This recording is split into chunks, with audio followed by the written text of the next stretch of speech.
उसका प्रेशर है वो हम सेम ना रखें। तो उसके लिए हम क्या कर सकते हैं कि जैसे हमारा ये डोम है, इस डोम के अंदर अगर हम इसका प्रेशर इंक्रीज करेंगे तो प्रेशर इंक्रीज करने से हमें क्या मिलेगा, इसमें high work done, net work done हमें ज़्यादा मिलेगा। नेट वर्क डन ज़्यादा मिलेगा तो हमारा जो बॉयलर का प्रेशर था वो बॉयलर का प्रेशर हम इंक्रीज कर देते हैं, और बॉयलर प्रेशर इंक्रीज करने से जो इसका मैक्सिमम टेम्परेचर है वो एक लिमिट तक बढ़ जाता है। अब इसके बाद अगर हम इस प्रेशर के ऊपर इसको कंडेंसर में स्टीम को डायरेक्टली भेज देते हैं तो उससे क्या होगा कि अगर यहाँ से ये डायरेक्टली यहाँ पे आएगी तो उस प्रेशर तक हमें इसको डाउन करना होगा, इसका प्रेशर डिक्रीज करना होगा। तो ये जो प्रेशर डिक्रीज हो रहा है, इस प्रेशर तक अगर ये प्रेशर आपका टरबाइन के अंदर डिक्रीज हुआ है तो यहाँ पे आपका मॉइस्चर कंटेंट आपको बहुत ज़्यादा मिलेगा, और जितना ज़्यादा मॉइस्चर आपको कंटेंट मिलेगा उतनी ही ज़्यादा आपकी स्टीम जो टरबाइन है उसके ब्लेड्स को नुकसान होगा कोरोजन एंड इरोजन से। तो उसको बचाने के लिए हम क्या करते हैं, इसमें एक रीहीटर यूज़ करते हैं, यानी कि ये जो स्टीम होगी इसी स्टीम को हम दोबारा से हीट करेंगे। और कैसे, इसका प्रेशर है वो जो लो प्रेशर है उसी प्रेशर के ऊपर इसको दोबारा से, क्योंकि यहाँ पे ये जो प्रेशर लाइन है अब ये दूसरी प्रेशर लाइन आ जाएगी और ये आपकी तीसरी प्रेशर लाइन है, तो इस तरह से आपके डिफरेंट प्रेशर लाइन्स हैं। अब इस प्रेशर के ऊपर जैसे ही ये स्टीम डाउन हुई आपकी, यानी कि आपका स्टीम का प्रेशर पहले से कम हुआ, उस कम प्रेशर के ऊपर आप इसको दोबारा से बॉयलर में इंसर्ट कराते हैं। बॉयलर में इंसर्ट कराने के बाद इसका मैक्सिमम जो टेम्परेचर है वो वापस उसी मैक्सिमम टेम्परेचर तक लेके इंक्रीज किया जाता है, और फिर वहाँ से इसका जब प्रेशर डिक्रीज होगा तो प्रेशर डिक्रीज होने के बाद ये आपके इस पॉइंट के ऊपर आ जाएगी। तो ये अप्रोक्सीमेट यहाँ नहीं आके थोड़ा सा अंदर रहता है, यानी कि पहले से मॉइस्चर कंटेंट इसका क्या हो जाएगा, कम रहेगा। तो मॉइस्चर कंटेंट इसका अगर हम पहले ही इसको यूज़ करते तो मॉइस्चर कंटेंट हमें कितना मिलता, यहाँ से लेके यहाँ तक, यानी कि इतने परसेंट इसके अंदर लिक्विड रहता। बट अब इसके अंदर क्या हुआ, इसका प्रेशर ड्रॉप करने के ऊपर इसका लिक्विड परसेंटेज है वो बहुत कम हो गया, यानी कि हम जब कंडेंसर प्रेशर के ऊपर इसको लेके आते हैं तो उस प्रेशर के ऊपर इसमें मॉइस्चर कंटेंट भी क्या रहेगा, कम रहेगा। और दूसरा बेनिफिट हमें क्या मिल रहा है, यहाँ पे हमारे पूरे कंप्लीट साइकिल के अंदर हमारा वर्क डन क्या हो रहा है, इंक्रीज हो रहा है, और ये वर्क डन इंक्रीज करना है इसीलिए हम रीहीट साइकिल को यूज़ करते हैं। अब ये तो हमने देखा in the form of graph. अगर हम जो इसका प्लांट लेआउट है, प्लांट लेआउट की हम स्टडी करें तो प्लांट लेआउट की स्टडी में क्या होगा, हमारे कौन कौन से कंपोनेंट होंगे जो इसके अंदर हम यूज़ करेंगे। तो सबसे पहले हम एक बॉयलर यूज़ करते हैं जो नेचुरली हम पहले भी यूज़ कर रहे थे। बॉयलर के बाद हम एक टरबाइन यूज़ कर रहे थे। अब ये जो टरबाइन हम यूज़ कर रहे हैं वो आपकी हाई प्रेशर टरबाइन, यहाँ से बॉयलर से जो आपकी स्टीम जा रही है वो आपकी हाई प्रेशर टरबाइन में जा रही है। अब हाई प्रेशर टरबाइन से कुछ प्रेशर आपने ड्रॉप किया, सपोज ये आपका प्रेशर था P1 और दूसरा जो प्रेशर है आपका वो प्रेशर हो गया आपका P2। तो P1 से हम P2 प्रेशर के ऊपर अगर इसे ड्रॉप कर रहे हैं तो उस प्रेशर के ऊपर यहाँ से टरबाइन से जो आपकी स्टीम एग्जिट हो रही है उसी स्टीम को हमने क्या किया, दोबारा से बॉयलर में सेंड किया। यहाँ से दोबारा से बॉयलर में आएगी, यहाँ पे दोबारा रीहीट होगी, और दोबारा से रीहीट होने के बाद अगेन हम एक दूसरी लो प्रेशर टरबाइन इसके पैरेलली यूज करेंगे।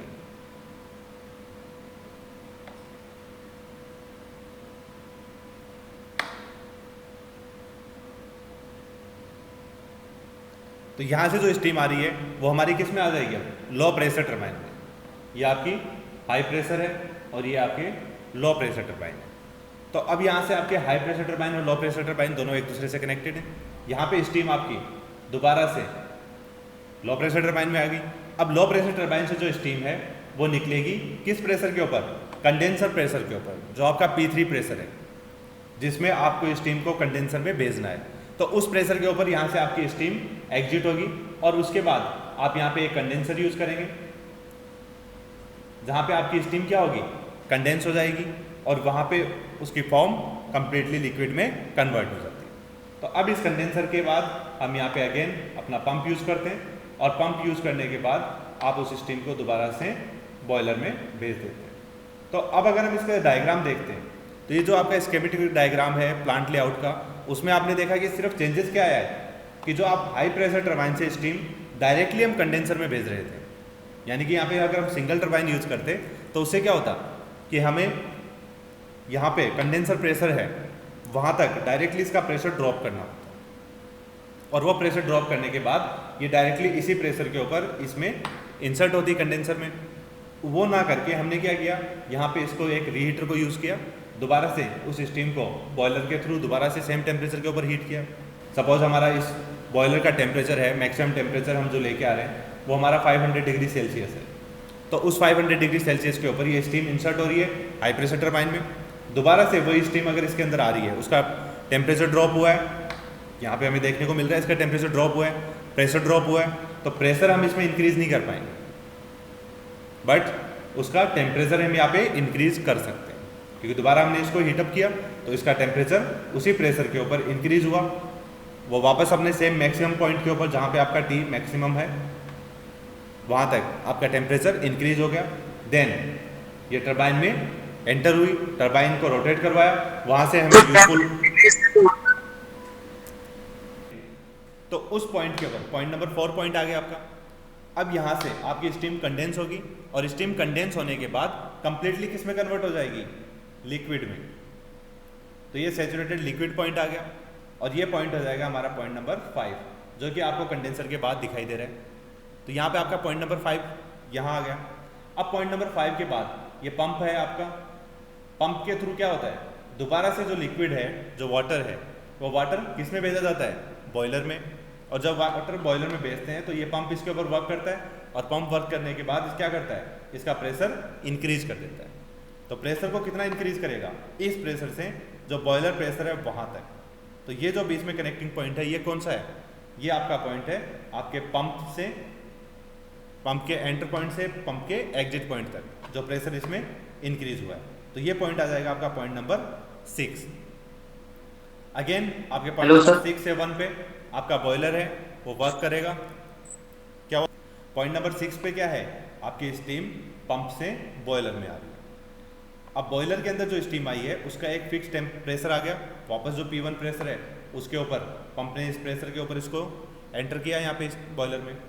अब पॉइंट नंबर 6 पे जो प्रेशर है, उसी प्रेशर के ऊपर इसका टेम्परेचर इंक्रीज होगा, बॉयलर में स्टीम बॉयल होगी, जो आपका स्टीम का लिक्विड था इसके अंदर, तो जो वाटर था वो बॉयल होगा, स्टीम की फॉर्म में कन्वर्ट होगा, और अब आप उसे कहाँ तक कन्वर्ट कर सकते हो, जहाँ तक आपको उसका टेम्परेचर राइज करना है, यानी कि मैक्सिमम जो टेम्परेचर है वहाँ तक आप उसको वापस लेके जाओगे।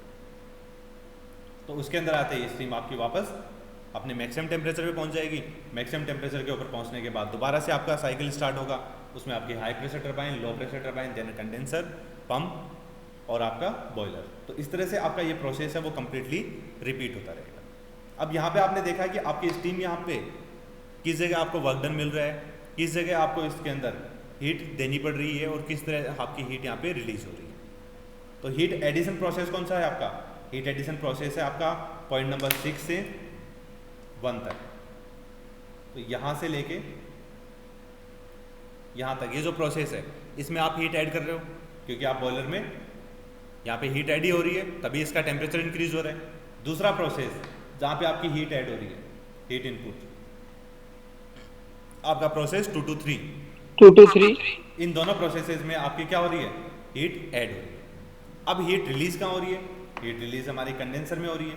तो यहाँ पे हमारी क्यू आउट, और ये दोनों प्रोसेस जो हैं इनके अंदर हमारी क्यू इन। अब हमें देखना वर्क डन, वर्क डन हमें कहाँ कहाँ मिल रहा है। तो वर्क डन हमें कहाँ मिलेगा, हमारी हाई प्रेशर टरबाइन और लो pressure turbine. High pressure turbine कहाँ है, 1 to 2 में। तो यहाँ से जो वर्क डन हमें मिल रहा है वो हमारा क्या हो गया, WHP लिख लो, हाई प्रेशर वर्क डन। और दूसरा आपका 3 to 4, तो ये आपका W लो प्रेशर टरबाइन। और वर्क डन हमें करना किस में पड़ रहा है, आपके पंप में। तो पंप में जो वर्क डन करना पड़ता है वो आपका वर्क डन क्या हो जाएगा, W पंप। तो ये हमारे जो टर्म्स हैं जो हमारे प्रोसेसेस में यूज हो रही हैं, उन सारी टर्म्स के बारे में हमें पता चल गया। अब हमें कैलकुलेट क्या करना है यहाँ पे, टरबाइन वर्क। तो टरबाइन वर्क हमारा क्या रहेगा, टोटल वर्क, जिसमें आपकी लो प्रेशर टरबाइन भी आ जाएगी और हाई प्रेशर टरबाइन भी आ जाएगी। तो work done in high pressure turbine तो WSP plus work done in low pressure turbine तो WLP। अब हाई प्रेशर टरबाइन है उसका वर्क डन क्या रहेगा, आपकी एंथैल्पी की फॉर्म में हाई प्रेशर टरबाइन का डिफरेंस क्या आ रहा है, H1 माइनस H2। तो ये हो गया आपका H1 minus H2 plus low pressure में क्या है S3 माइनस H4। तो ये आपके लिए टोटल वर्क डन आ गया जो कि आपको टरबाइन वर्क मिल रहा है। अब इसके अलावा अगर हम पंप वर्क देखते हैं तो पंप वर्क क्या होगा, जो वर्क डन हमें यहाँ पे करना पड़ रहा है। तो पंप वर्क क्या है, आपके प्रोसेस 5 to 6। तो पंप वर्क को हम लिख लेंगे WP equals H6 minus H5। ये आपका enthalpy difference H6 minus H5, ये आपका पंप वर्क आ गया। अब नेटवर्क अगर हमें कैलकुलेट करना है तो नेटवर्क क्या होगा, इन दोनों का difference, and network will be H1 minus H2 plus S3 minus H4 and minus H6 minus H5। तो ये कंप्लीट आपका वर्क डन क्या आ जाएगा, नेटवर्क। तो यहां तक आपका नेटवर्क आपको मिल गया। अब हमें क्या कैलकुलेट करना है इसके अंदर, हीट सप्लाइड। और हीट सप्लाइड आपको क्या मिलेगी, हीट सप्लाइड। तो हीट सप्लाइड भी आपने यहाँ पे देखा कि 2 बार आप इसमें हीट सप्लाई कर रहे हो, आपके प्रोसेस 6 to 1 में और दूसरा प्रोसेस 2 to 3 में। तो पहले आपकी हीट सप्लाई हो जाएगी H1 minus H6 plus S3 minus H2। तो दोनों एंथैल्पीज का difference H1 minus H6 S3 minus H2, उन दोनों का जो डिफरेंसेज है वो आपका हीट सप्लाइड में आ गया। अब आपको यहाँ पे अगर एफिशिएंसी कैलकुलेट करनी है तो रेनकाई साइकिल की एफिशिएंसी क्या हो जाएगी, total work done upon heat supplied. Total work done हमारा क्या है H1 minus H2 plus S3 minus H4 minus H6 minus H5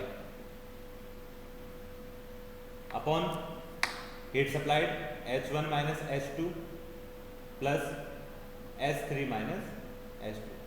तो ये हमारी जो वैल्यू मिली है हमें, ये कंप्लीटली किसके लिए आ गई, हमारे एफिशिएंसी के लिए, efficiency of Rankine cycle, reheat cycle की एफिशिएंसी है। रेनकाइन की तो हमने पहले कैलकुलेट की थी, तो ये जो एफिशिएंसी आई है वो किसके लिए आई है, हमारी रीहीट साइकिल के लिए।